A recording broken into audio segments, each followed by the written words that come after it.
Alors, bonjour. Alors, je suis en compagnie de Pierre-Paul Cormier de l'Association des proches aidants de la capitale nationale.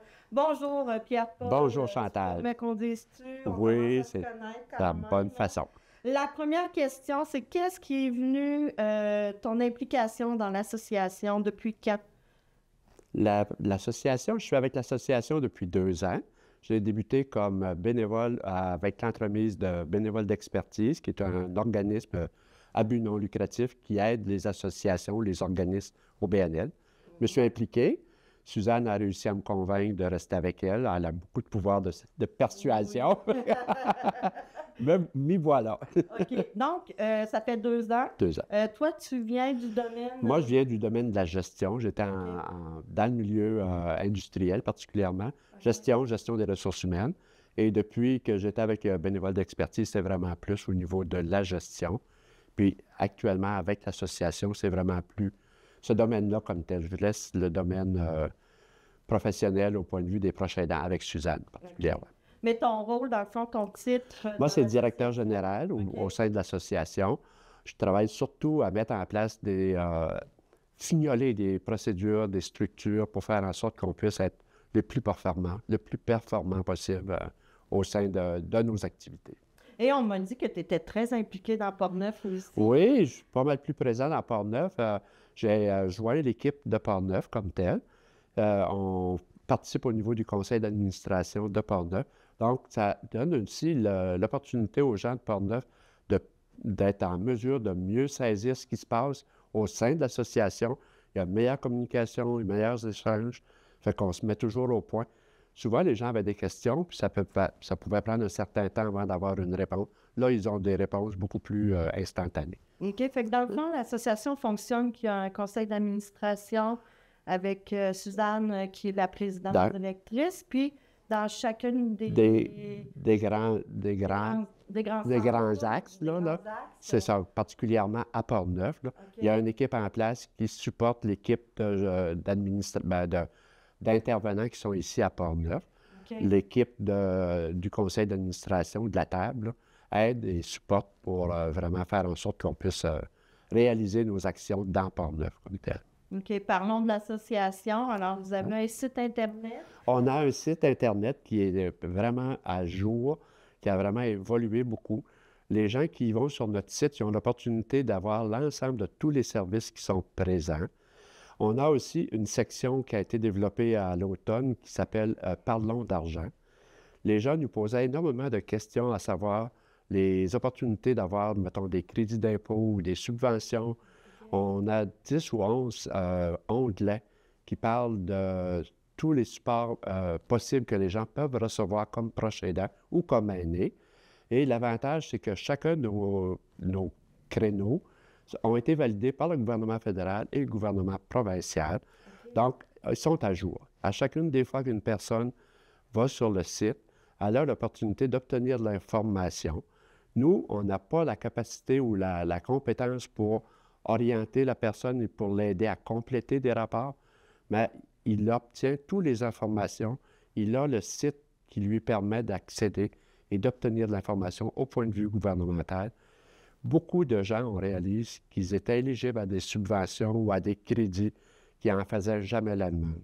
Ouais. Fait que là, au moins, ils ont l'opportunité d'obtenir la panoplie des services qui sont à leur disposition. Puis, Ils peuvent aller voir eux-mêmes sur le site oui, Internet et puis découvrir ce à quoi puis ils ils ont peuvent droit. nous poser des questions, puis on est habilité à les aider, mais on ne peut pas faire pour eux. Non, On peut les orienter, on peut les supporter, mais on ne fait pas pour eux, c'est pas possible. c'est important de dire aussi que, admettons qu'ils vont voir et qu'ils ont droit à un crédit, souvent, c'est rétroactif. C'est très souvent rétroactif, mais souvent les gens ne le savent pas. Prenons l'exemple d'une personne handicapée.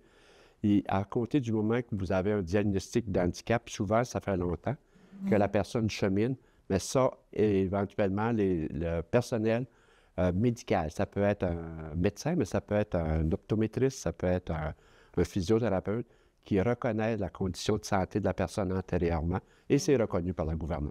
OK. Fait que sur le site Internet, il y a un onglet, ils peuvent aller voir. Ils peuvent aller voir. Ils peuvent appeler aussi. On peut appeler, on peut les diriger, on peut les guider, on peut leur donner souvent des liens pour des organismes qui sont spécialisés dans des particularités, mais on est là vraiment pour les supporter, pour les orienter. Puis moi, je sais aussi que vous avez quelqu'un qui peut vous aider, un notaire, pour certains papiers, certains... C'est très apprécié. Souvent, les gens n'ont pas ou peu de connaissances en ce qui concerne soit les certificats d'inaptitude ou encore les testaments. Notre notaire, qui est sur le conseil d'administration, Maître Marc-André Verville, se fait un devoir d'aider ces gens-là de façon bénévole. Il peut passer des heures avec les gens pour les supporter, les orienter. Et lui, dans les faits, il agit complètement, là. Il est capable de faire des mandats, d'obtenir des supports, d'orienter les gens. C'est vraiment très apprécié comme bénévolat au sein de Fait l'association. qu'on peut dire, restez pas tout seul, appelez l'association. Appelez. Nous, on va être en mesure de vous guider, de vous faire en sorte que vous ayez les services. On va faire les démarches pour aller trouver la bonne personne qui va vous aider.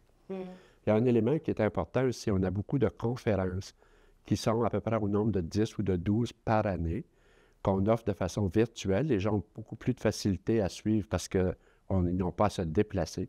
Et la particularité, c'est que les thèmes des conférences sont adaptés aux besoins. Donc, quand les gens téléphonent au bureau, on entend toutes sortes de thèmes qui reviennent. On fait en sorte qu'il y ait des conférences qui touchent les gens à ce moment-là. Et c'est populaire. Il y a beaucoup de gens qui participent aux conférences sur notre site. Et une fois par année, là, comme c'est ainsi de l'année, on publicise pour l'horaire pour les conférences pour toute l'année au complet. Fait que les gens connaissent à quel moment il y a des thèmes. Voyez-vous, comme le gouvernement fédéral, le gouvernement provincial, à chaque année, eux, c'est permanent parce qu'on a des besoins, particulièrement avant les impôts. Fait qu'on donne tout le support voulu. Puis les intervenants des gouvernements fédéral et provincial donnent énormément d'informations, puis invitent les gens à communiquer avec leurs services de communication pour être en mesure de recevoir le support voulu, là. Puis les conférences sont dans le mois... Bien, mettons, c'est une fois par mois, et que c'est certain qu'à l'été, on n'en donne pas. Mais mettons, à partir du mois de janvier, aller jusqu'au mois de juin, puis après ça, on reprend en septembre. C'est une fois par mois. On a une infolette qui publicise aussi toutes les actions que l'on fait. Puis, à l'intérieur de l'infolette, on publicise la conférence du mois et celles qui vont suivre par la suite. La même chose pour Port-Neuf. Port-Neuf ont des cafés-rencontres. On fait des conférences particulières. Eux aussi ont des thèmes qu'elles nous annoncent. Et une fois par mois, on fait la publication annuelle, mais on revient à chacun des mois. Ils ont une section spécifique pour Port-Neuf parce que les activités de Port-Neuf sont adaptées à la région. Fait qu'on on se fait un devoir de donner l'espace voulu aux gens de Port-Neuf pour qu'ils puissent préciser ce qu'ils vont faire du mois. Il faut qu'on l'apprécie, les gens de Port-Neuf, on aime toujours. Oui, puis c'est très diversifié parce que le territoire est grand, Port-Neuf. Oui, Ça fait qu'on fait en sorte d'avoir le plus d'activités dans différents endroits pour satisfaire le maximum de gens et non pas juste se concentrer à un lieu. Parlons un peu de Port-Neuf. Il y a des groupes de soutien. Parlez-nous un peu de ce qu'ils Bon. offrent. On a des groupes de soutien, des soutiens psychologiques de façon individuelle ou encore en groupe. On a mis sur pied tout récemment avec Nicole Vizina un groupe particulier pour les hommes endeuillés. C'était une première. Ça fonctionne beaucoup. Il y a aussi beaucoup de travail avec les tables de concertation. Ici, dans la région de Port-Neuf, ce qu'on réalise, c'est que les gens travaillent très rarement isolément, travaillent en collaboration, toujours avec d'autres organismes.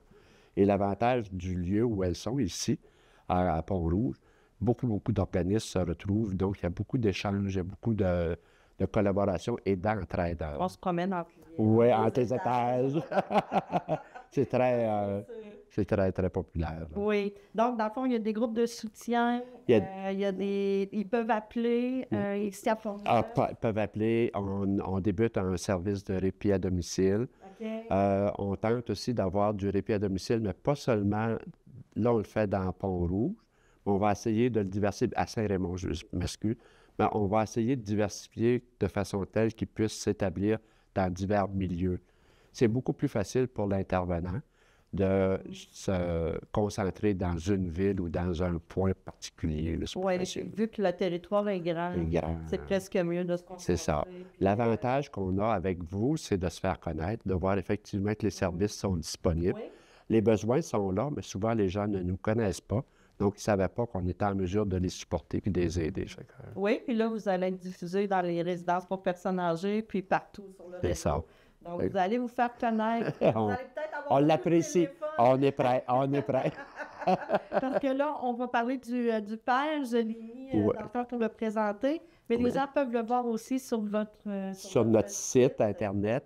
Et lorsqu'on est sollicité pour faire des présentations, soit dans le 0MH ou encore dans des groupes de personnes particulières, on est toujours enchanté de se déplacer, de faire une présentation lorsqu'il y a suffisamment de personnes pour les inciter à s'y inscrire puis d'être des clients là, du programme Père. Oui, puis c'est pas nécessairement des gens qui sont seuls, qui n'ont pas de famille. Non, c'est ça. Ça peut être comme la famille qui dit « Moi, j'y vais juste le samedi, mais c'est ça. la C'est semaine... » majoritairement un service de sécurité. Ouais. Ça sécurise et la personne et la famille immédiate de la personne qui reçoit les services. Ben oui, c'est ça. Les gens sont tout à fait contents d'entendre. Ben oui, c'est ça. Puis, dans le fond, j'aimerais savoir un peu votre vision pour l'association, pour l'avenir. Ben nous, actuellement, on a vraiment une volonté de donner comme un genre de choc à l'association, de la réactiver. Il y a énormément de choses en place. C'est juste comme de faire exploser certains services pour vraiment être à la grandeur de la capitale nationale. Là, actuellement, dans Port-Neuf, on fait beaucoup d'actions. Pour se faire connaître. 2, pour offrir des services. Mais c'est toujours la question d'argent. Ouais. On a besoin... on a beaucoup d'idées, on serait prêt à offrir beaucoup, mais souvent, c'est l'aspect financier qui vient nous freiner là, dans notre démarche. Mais là, on peut parler, vous avez une fondation, vous avez commencé? On a une fondation. La fondation, justement, dans l'optique de ramasser des fonds, soit par des legs testamentaires ou particulièrement par des legs testamentaires, aussi par des campagnes de dons, de financement. L'opportunité d'avoir la fondation, c'est de nous assurer des sous pour éventuellement, s'il manquait des bailleurs de fonds pour des services, mais c'est pour assurer aussi une pérennité aux services qu'on offre. Là. C'est certain que lorsqu'on dit on embauche quelqu'un pour être, je ne sais pas moi, un proche aidant, une personne ressource ou quelqu'un qui va pour le répit. Pour le répit, bon, on veut garder une certaine stabilité parce qu'on entre dans des foyers. On aime que si la personne y a une certaine permanence. Puis c'est dur aussi. Oui. La personne qui nous reçoit, là, c'est important là, qu'elle ait que ce soit toujours la même personne. Toujours la même personne. On fait un effort vraiment là-dessus. Fait que c'est pour ça qu'avant d'assurer le service ou l'embauche d'une personne, on veut vraiment avoir une assurance d'avoir les fonds nécessaires pour maintenir le service. Parce que... Oui, bien c'est important parce qu'on ne sait jamais, le gouvernement pourrait dire demain... Ça serait de valeur, il faut pas ça, on va crier, mais ça se pourrait, là. Ouais. Faut que ça continue. Mais comme association, on a beaucoup à s'impliquer dans des façons de faire, pour se faire reconnaître, pour revendiquer les sous dont on a besoin. On a aussi une volonté ferme là, de participer, de se faire connaître et aussi d'être reconnu comme association, en espérant que de cette façon-là, on puisse obtenir des sous. Là. Un peu plus. Un peu plus, oui. Que vous soyez consulté aussi, les prochains temps devraient être consultés sur... Oui, mais ça, c'est un élément qui est nouveau, parce que souvent, les gens vont consulter beaucoup plus, soit des médecins pour des maladies, mais on oublie tout le volet support qui est apporté aux malades. Mais nous, ce qu'on va faire des démarches particulières, c'est de se trouver qu'on appelle soit un parrain ou un mentor qui va venir nous supporter monétairement, qui va nous garantir une somme d'argent pour une durée de temps assez longue pour pouvoir développer l'organisation de l'association. Vous allez l'esprit tranquille et développer votre organisation. Ça va être plus facile. Vous invitez les gens si jamais... On fait des campagnes de ça. On fait une campagne de souscription, de dons. C'est certain que tous les dons, quelle que soit la valeur, c'est important. On l'apprécie grandement et ça aide les gens. C'est vraiment... Notre organisme, c'est vraiment aider les gens à aider les gens. Fait que si les gens veulent donner, ils vont sur votre on est toujours... On les sollicite, mais ils peuvent donner en tout temps. On est ouvert. Puis sur le site Internet, on a un onglet qui est de faire un don. Okay. Les gens savent comment faire, puis c'est facile. Puis c'est bien mettre le lien, l'adresse, ouais.